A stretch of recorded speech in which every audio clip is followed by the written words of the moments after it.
क्या एक ही घटना पर दो मुकदमे दर्ज किए जा सकते हैं? आपका स्वागत है मेरे YouTube channel legal information law insights पर। आई एम एडवोकेट मुकुंद महाजन।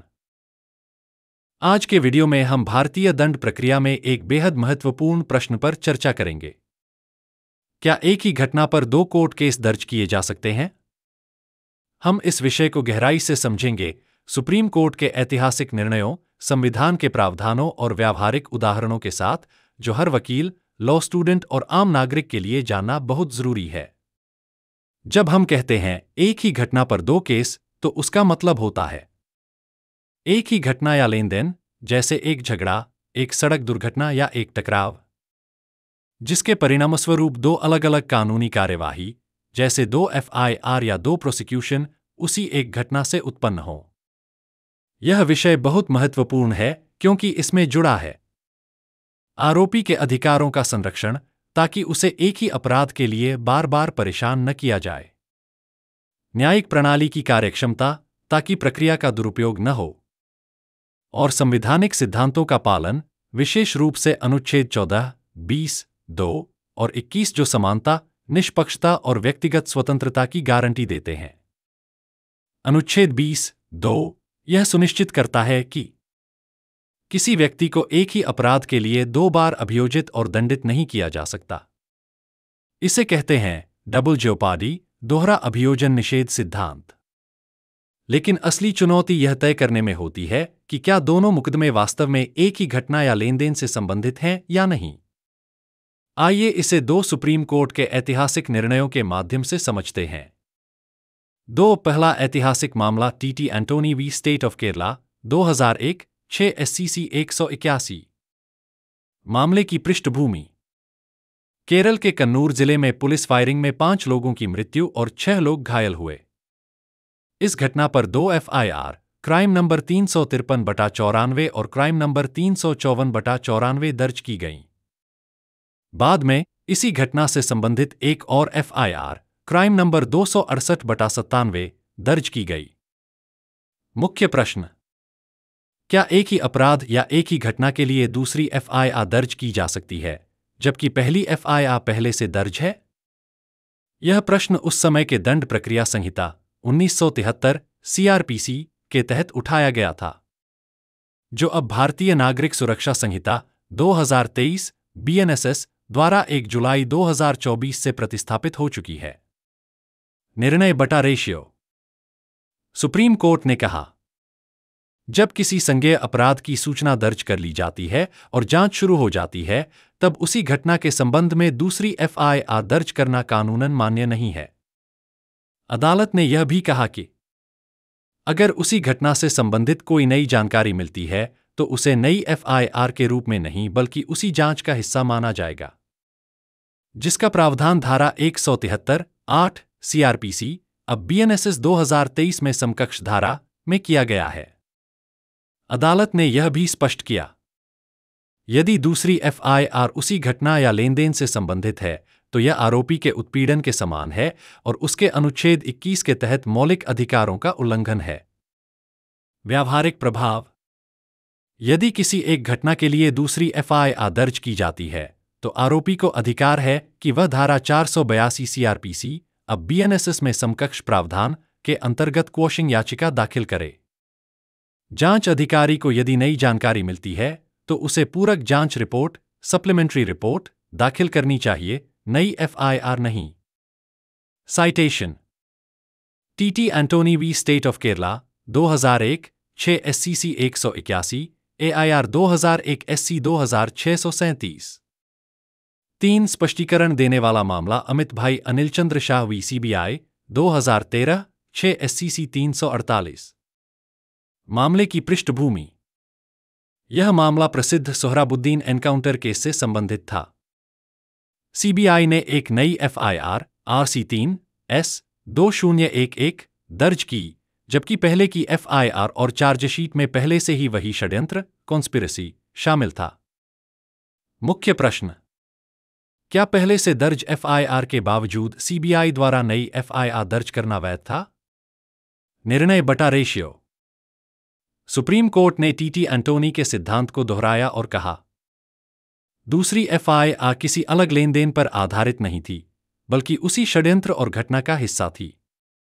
इसलिए इसे नई एफआईआर के रूप में नहीं बल्कि पहले से चल रही जांच का हिस्सा माना जाना चाहिए था। साथ ही अदालत ने एक महत्वपूर्ण अपवाद, एक्सेप्शन, भी बताया। अगर नई और अलग तथ्य सामने आते हैं जो एक नए अपराध या अलग पीड़ित से जुड़े हैं, तो ऐसी स्थिति में दूसरी एफआईआर वैध हो सकती है। अदालत ने एक महत्वपूर्ण परीक्षण दिया, टेस्ट ऑफ सेमनेस, समानता परीक्षण। यदि दोनों एफआईआर एक ही घटना, एक ही पक्षकारों और समान तथ्यों से संबंधित हैं, दूसरी एफआईआर अमान्य। यदि वे अलग घटना, अलग पीड़ित या अलग अपराध से संबंधित हैं, दूसरी एफआईआर वैध हो सकती है। व्यावहारिक प्रभाव। जांच एजेंसियों को यह देखना चाहिए कि क्या नई एफआईआर वास्तव में नए तथ्य या नए अपराध को दर्शाती है। डिफेंस वकील को दोनों एफआईआर की तुलना कर समानता परीक्षण लागू करना चाहिए। यदि दोनों एक ही तथ्यों पर आधारित हैं, तो क्वॉशिंग याचिका निश्चित रूप से सफल होगी। साइटेशन: अमित भाई Anilchandra Shah versus CBI and another, 2013, 6 SCC 348। 4 कानूनी सिद्धांतों का सारांश। एक लेनदेन सिद्धांत, सिंगल ट्रांजैक्शन प्रिंसिपल। एक बार एफआईआर दर्ज होकर जांच शुरू हो जाए, तो उसी घटना से संबंधित दूसरी एफआईआर दर्ज नहीं की जा सकती। टी एंटोनी, 2001। बी, समानता परीक्षण, टेस्ट ऑफ सेमनेस। यदि दोनों एफआईआर समान तथ्यों, पक्षों या घटनाओं से जुड़ी हैं, दूसरी एफआईआर अवैध है।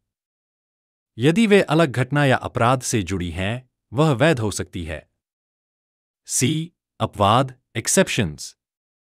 दूसरी एफआईआर तभी उचित है जब कोई नया या अलग अपराध सामने आए, कोई अलग पीड़ित या शिकायत करता हो, नई जानकारी या तथ्य सामने आए जो पहले की जांच में शामिल न हो। डी, दीवानी और फौजदारी कार्यवाही, सिविल वर्सेस क्रिमिनल। एक ही घटना पर एक तरफ फौजदारी मामला, जैसे अपराध के लिए, और दूसरी तरफ दीवानी मामला, जैसे हर्जाना या मुआवजा। दोनों साथ साथ चल सकते हैं क्योंकि दोनों का उद्देश्य अलग है। ई, संवैधानिक सुरक्षा। ये सिद्धांत अनुच्छेद 14, 20, 2 और 21 पर आधारित हैं ताकि किसी नागरिक को एक ही अपराध के लिए 2 बार परेशान या दंडित न किया जाए। 5 वकीलों और पक्षकारों के लिए व्यावहारिक सुझाव। पहली एफआईआर को ध्यान से पढ़ें, उसमें दर्ज अपराध, पक्षकार और घटना का विवरण नोट करें, सीआरपीसी या बीएनएसएस के अनुसार। दूसरी एफआईआर दाखिल करने या उसका विरोध करने से पहले पूछें, क्या दोनों एफआईआर एक ही अपराध से संबंधित हैं? क्या कोई नया तथ्य या पीड़ित सामने आया है? क्या दोनों एक ही घटना से उत्पन्न हैं?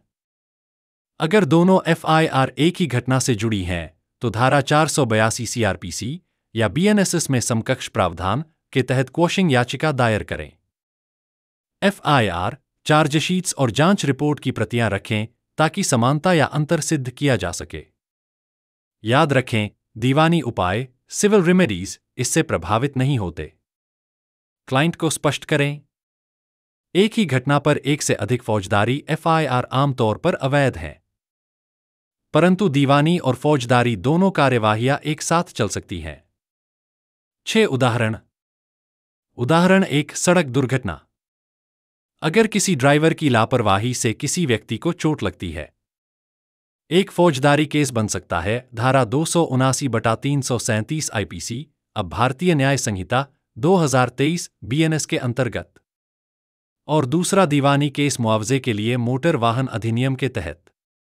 दोनों वैध हैं क्योंकि कानूनी उद्देश्य अलग अलग हैं। उदाहरण 2, एक ही अपराध, 2 एफआईआर। यदि एक सड़क दुर्घटना पर 2 एफआईआर दर्ज की जाए जिनमें तथ्य समान हो, दूसरी एफआईआर अमान्य होगी, टी एंटोनी के अनुसार। उदाहरण 3, नए तथ्य या पीड़ित। अगर बाद में नई जानकारी मिलती है कि किसी और व्यक्ति की संलिप्तता थी या नया पीड़ित सामने आया, ऐसी स्थिति में दूसरी एफआईआर दर्ज की जा सकती है। 7 निष्कर्ष। सारांश रूप में, एक ही घटना या लेनदेन पर दूसरी एफआईआर दर्ज करना सामान्यतः अवैध है, जैसा कि TT Antony v state of Kerala में कहा गया। लेकिन अमित भाई शाह वी सीबीआई मामले में सुप्रीम कोर्ट ने स्पष्ट किया कि अगर नई घटना, अलग तथ्य या अलग पीड़ित हों तो दूसरी एफआईआर वैध हो सकती है। इस विषय का मार्गदर्शक सिद्धांत है समानता परीक्षण, टेस्ट ऑफ सेमनेस। दीवानी और फौजदारी मामले एक साथ चल सकते हैं, लेकिन दोहरी फौजदारी कार्यवाही नहीं। ध्यान दें, 1 जुलाई 2024 से भारत में नए कानून लागू हो चुके हैं। भारतीय न्याय संहिता 2023 बीएनएस, जिसने आईपीसी को प्रतिस्थापित किया है। भारतीय नागरिक सुरक्षा संहिता 2023 बीएनएसएस, जिसने सीआरपीसी को प्रतिस्थापित किया है। भारतीय साक्ष्य अधिनियम 2023 बीएसए, जिसने इंडियन एविडेंस एक्ट को प्रतिस्थापित किया है। पुराने मामलों का उल्लेख करते समय यह स्पष्ट करना आवश्यक है कि वह मामला पुराने कानून के तहत है या नए कानून के तहत। इस वीडियो को देखने के लिए धन्यवाद। अगर आपको यह जानकारी उपयोगी लगी हो तो कृपया लाइक, सब्सक्राइब करें और अपने विचार कमेंट बॉक्स में जरूर साझा करें। नए विधिक ज्ञान के लिए बेल आइकन दबाना न भूलें। मैं आपसे अगले वीडियो में फिर मिलूंगा। जय हिंद, जय भारत।